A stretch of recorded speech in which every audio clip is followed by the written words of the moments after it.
Okay, so I think I'm going to be observing this demo. So Emily, you'll be the coach and Luis will be the coachee. So Emily, as the coach, what are some of the things you'd like me to focus in on specifically?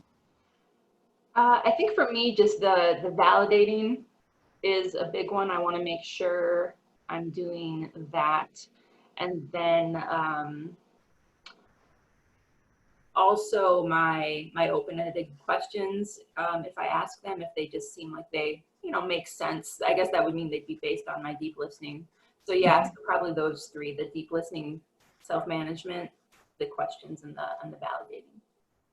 Okay, sounds good. Validating, open-ended questions connected with deep listening and self-management. Mhm. Okay, great. I'm going to turn my camera off.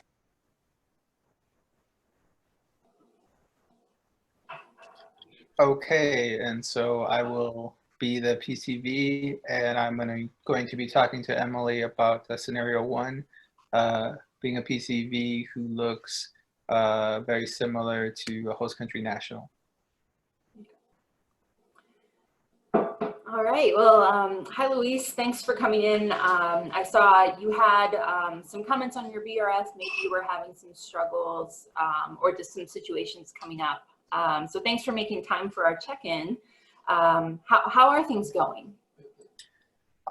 Well, thanks for making some time for me. I like my site. I like my students. Teaching, I think, is going really well. I mean, I like teaching. I was a teacher for a few years. That's my degree, and so I'm really enjoying that. And I really like China. I mean, it's a good place. I'm learning a lot. I'm getting great. Just language and just it's really interesting. Food is great. Um, but I really am feeling like it's just impossible to really integrate um, because I mean I have dark skin, I have dark eyes, dark hair, and a lot of the people that I'm around, they haven't really met a lot of foreigners, and then the ones they have tend to be, Caucasian and have blonde hair and blue eyes, and a lot of people watch like American TV shows like Big Bang Theory or something like that, and they just really have this idea in their minds that like all foreigners or in particular like Americans are Caucasian. And I talk to people, I tell them I'm from the US. I'd like to think that my accent indicates that I have a fluent grasp of English, but it either seems like they don't believe me or they're not listening. And so, that's one thing. And that's just kind of like a little annoying. But the bigger thing is I have my site mate who I like. I have no issues with him. He's a good guy. But, he's Caucasian and it just feels like he gets deferred to a lot. Whether it's just people want to talk to him more, when we're out, or like even things like teaching advice, which is really weird because he just graduated college and he's a poli sci major. I am, I've been a professional teacher for a few years, and people are going to him for the teaching advice. And he's been good about like trying to tell them like, Louise is actually a teacher, but it just doesn't seem like they're that interested, right? And so, you know, things like opportunities to visit like local schools or judge a competition. I mean, they're all going to him, and I have some like really good students, and there are some colleagues who are like really nice people, and you know, but by and large, I feel like kind of invisible in the community, and so I just can't help but think that like it's just because right he's white and I'm not, and that's really really hard. I mean that's kind of I'm having moments where I'm feeling like I can't integrate here, and frankly where I'm getting like kind of resentful, and I don't like that. I don't like that I feel that way. Um, but it just you know, I can't help it, right? It just feels like there's like really on paper, there doesn't seem to be any other reason. Like I'm really trying to be friendly and I'm trying to be outgoing and put myself out there, and it's just not happening, you know? Yeah. Well, that's a lot, and thank you for sharing that, because you're holding a lot of things at once there, and I think I guess I first want to share, like, from my perspective, I think it makes sense that you would have some feelings of whether it was resentment or frustration, because and correct me if I'm wrong, but it sounds like the situation is that you are, you know, you bring all these things to your service, specifically having been a professional educator, and because of your skin color, you're just not being seen, or you're getting like a different level of respect based solely on that. Is that the is that Yeah. correct? Yeah. That's how it feels. Yeah. Yeah. Ugh. And I think you know, and I'll share. So I'm a white woman here, and so I have experienced the other side of that, of getting, you know, undue affirmation because of my whiteness. So I want to acknowledge that I don't know what it's like to be in your position in this situation, but I think that it's a really I think, to just name it in terms of it being unfair in just how you're being treated differently because of that. And unfortunately, with how our world plays out, I really wish this wasn't happening for you, and that people were seeing all of your gifts. And I know this isn't something that just happens here. I can imagine you might have experienced, my intuition would you might have experienced because your race being received differently. Yeah. When Yeah. you know, when you're in other places, there might be different or similar barriers that Yeah. you faced. Yeah. And I guess, I don't know, maybe I just got really wrapped up in the idealism of Peace Corps that I just kind of like let my guard. I mean, because, you know, I'm kind of like used to that. So I kind of, you know, you figure out a way to deal with that in the US. But here, I just kind of like, I don't know why, I just kind of, it's caught me off guard, you know? Yeah, it's like I mean, how racism and white supremacy show up in different cultures. It's like you're used to the US version of it, but this version of it, it might it might either catch you off guard, or you haven't developed the specific, you know, coping mechanisms at this point, just because they're different, even though there's some similarities. Yeah. I don't know. Maybe I just figured, right, we're all like, you know, it's Peace Corps, it's all like high idealism, and then, you know, we're that, you know, and then, you know, we're being sent to these sites, and then, you know, everybody would kind of have the same idea in mind, right? But So I don't want to be like, I don't want to like be like overly critical and act like I know what everyone in my community is thinking. Like I don't want to do that. It feels like, you know, sometimes I find myself thinking like, well, where are your priorities if the person you want to talk to is not an experienced teacher? You know what I mean? yeah. What are you in this for? Like, Yeah, so I hear that you're really trying to suspend judgment. I am. I am. Sounds like you're trying really hard, even though, like, it's, you can see that it's both, it's invalidating your experience, and also, you know, potentially they're getting worse advice because they're going to someone who has less experience.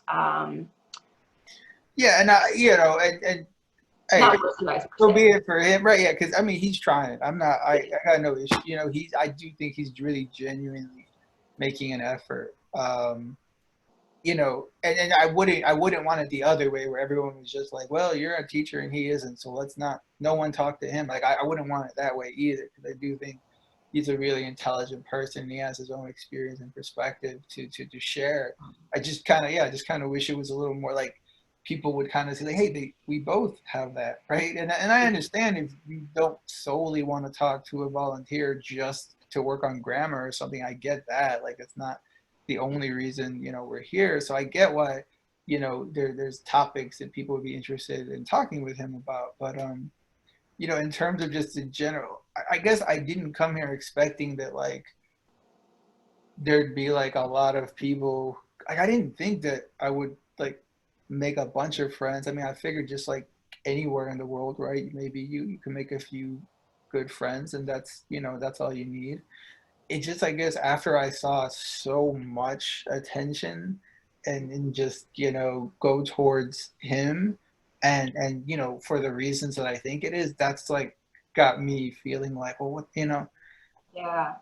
we're to the point where, like I said, I have a few, I think, good friends, good contacts, and I still find myself feeling like resentful. Mhm.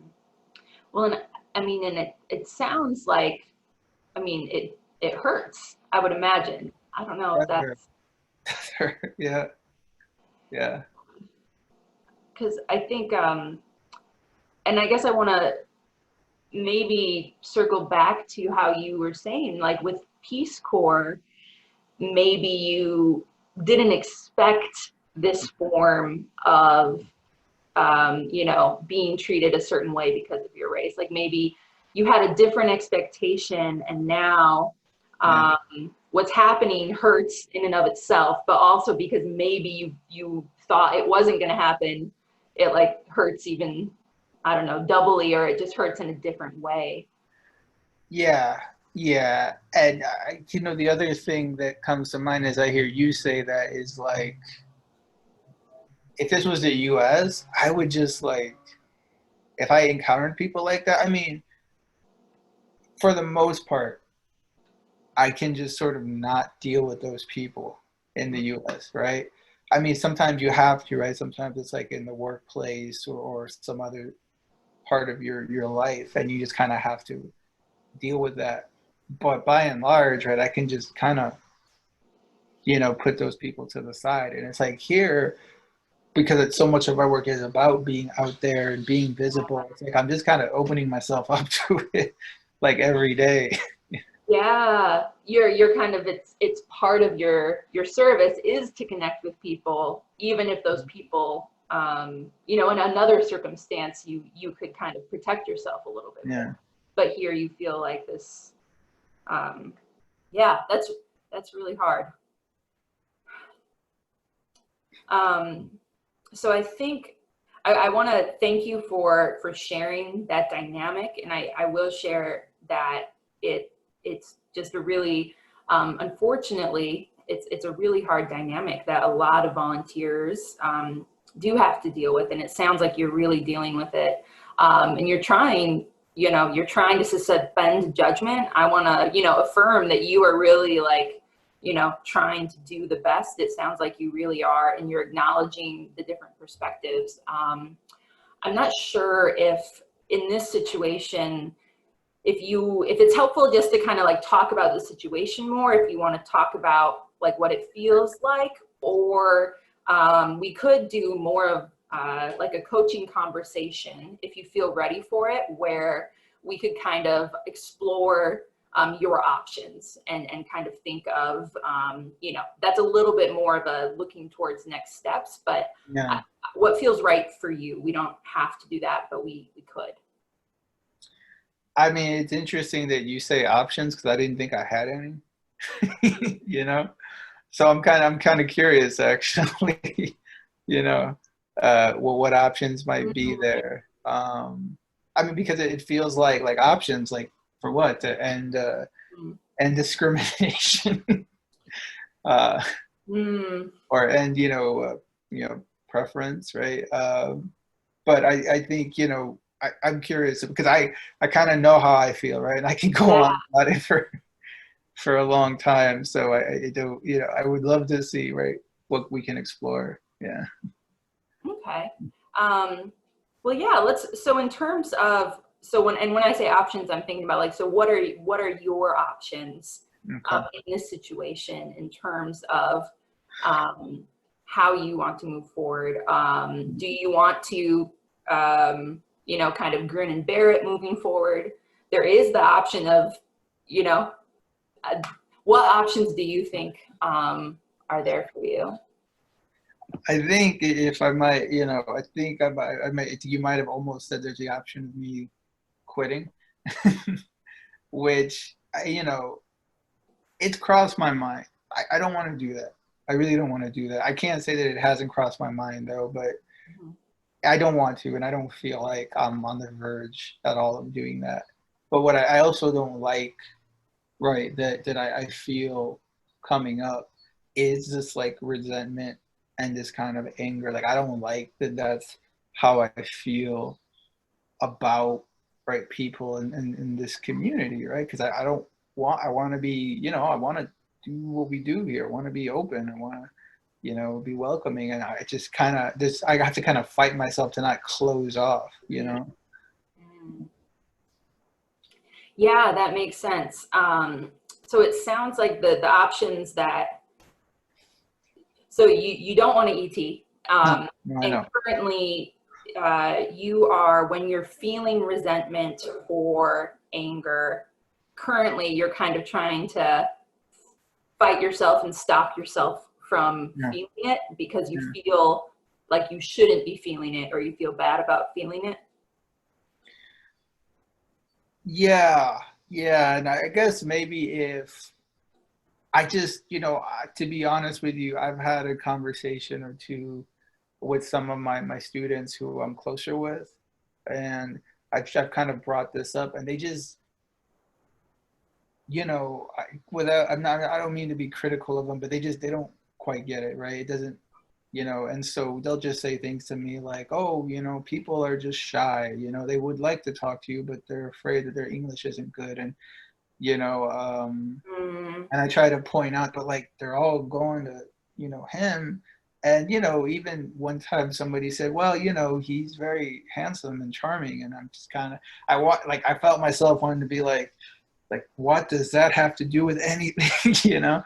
But I don't think, you know, the student meant it in, I mean, I can't say how, I think the student was really trying to be helpful, you know? But it's just a whole other way of looking at things that, you know, I don't think it's going to help me. So I just kind of have stopped even bringing it up. But, you know, because of that, right, I find myself sometimes, you know, like I just don't want to leave my apartment, you know? Yeah.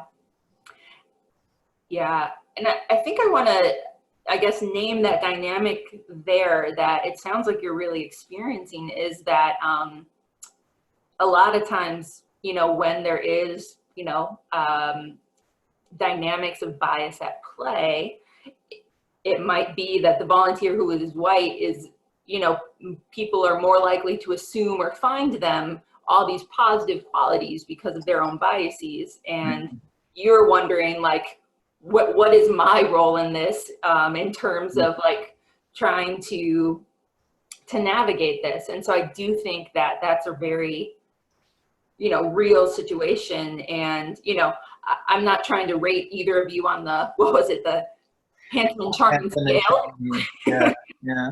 I wouldn't try to do that, but like, I think that it is often the case that a lot of those positive qualities just are associated within this, you know, context with lighter skin. And so I do think that is, you know, so I guess I just want to reaffirm that that is real. And it sounds like it could be frustrating that it's kind of being explained away as not real by the people that you've tried to bring up with.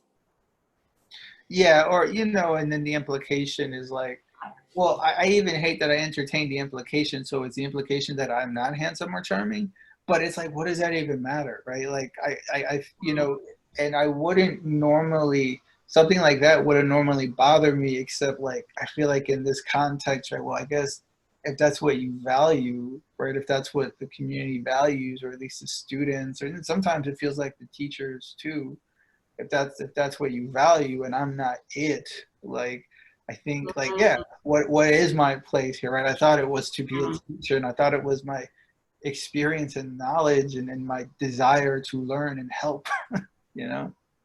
Yeah. And so I just want to affirm that you're really trying to take perspective here, and you're really being very thoughtful about, like, you know, you're here for your service, and you bring very tangible, specific gifts.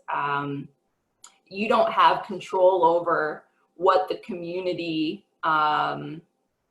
wants per se, or even if they think they want one thing, but they really want another thing. Like, there's a lot of dynamics there.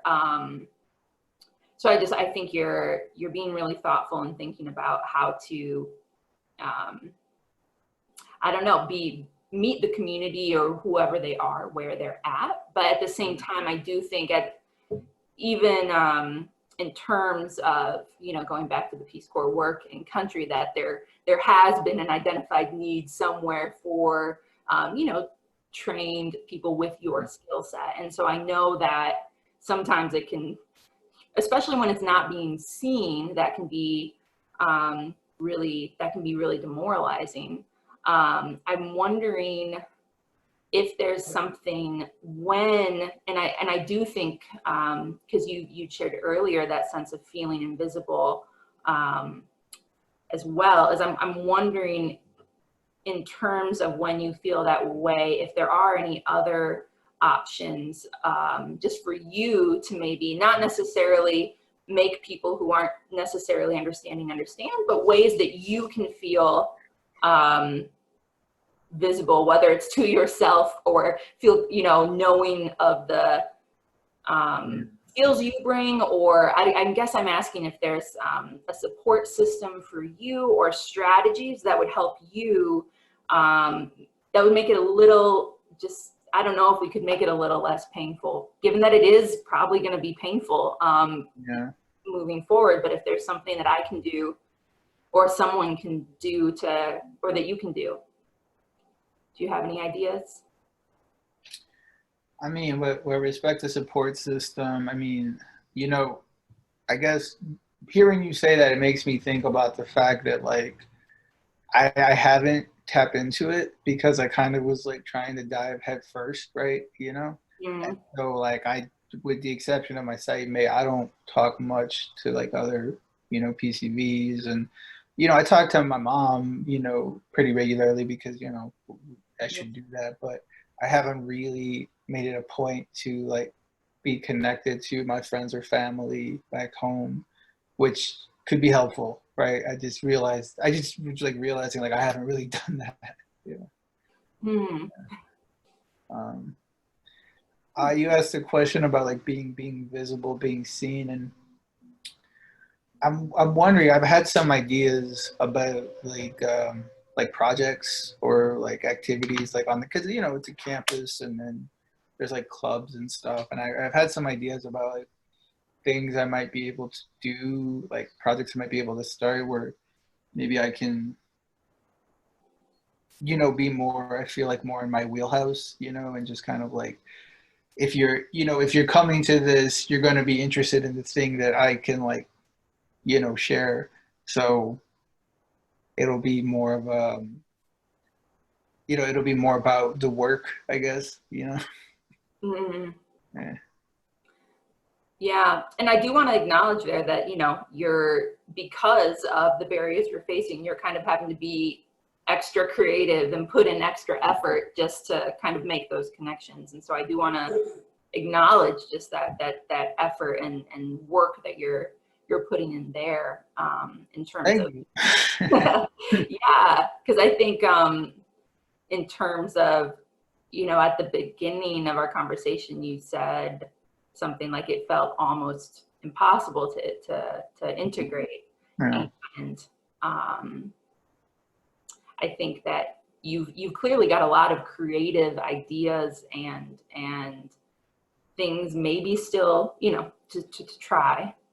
And I guess I wanted to pick up on that support system. Do you think that could be something in terms of maybe intentionally talking to just the people who do support you and, you know, see you and understand this. I'm happy to I would like to, see and understand as much as I can, but if there's other people that could maybe really just be there for you, would that be something that could help give you that energy to feel good about moving forward with those other strategies? Yeah, yeah. And I hadn't thought of that, but just kind of like talking about it with you, I realized that I mean, because even now I feel like it's helped me get some like more perspective on the situation, and just kind of, because like I said, I've been at a place where I'm just like, maybe my choices are just kind of like in the US, just kind of ignore, even though that would mean a lot of people, right? Yeah, Um, yeah. or at least